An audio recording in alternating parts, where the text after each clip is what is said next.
بسم اللہ الرحمن الرحیم۔ السلام علیکم۔ بصرہ کے قریب ایک انتہائی گناہ گار آدمی رہتا تھا۔ جب وہ مر گیا تو اس کے جنازے کو اٹھانا تو بہت دور کی بات ہے، کسی نے ہاتھ لگانا بھی گوارا نہ کیا۔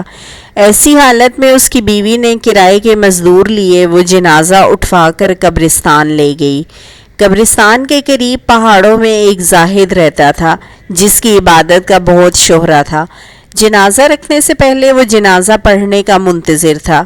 جب اس زاہد کے جنازہ پڑھانے کی خبر پہنچی تو لوگ جوگ در جوگ جمع ہونے شروع ہو گئے۔ انہوں نے اس زاہد کی اقتداء میں نماز جنازہ پڑھی۔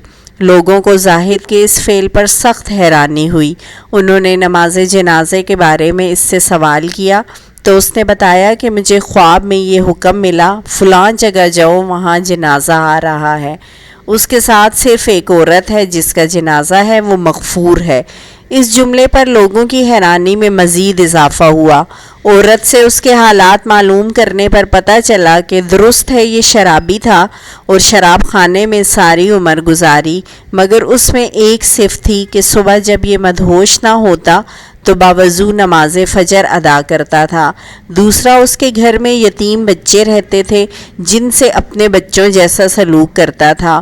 تیسرا، رات کو جب ہوش آتا تو خوب رو کر اللہ کے حضور التجا کرتا، یا اللہ مجھ خبیث سے جہنم کے کون سے کونے کو پر کرے گا۔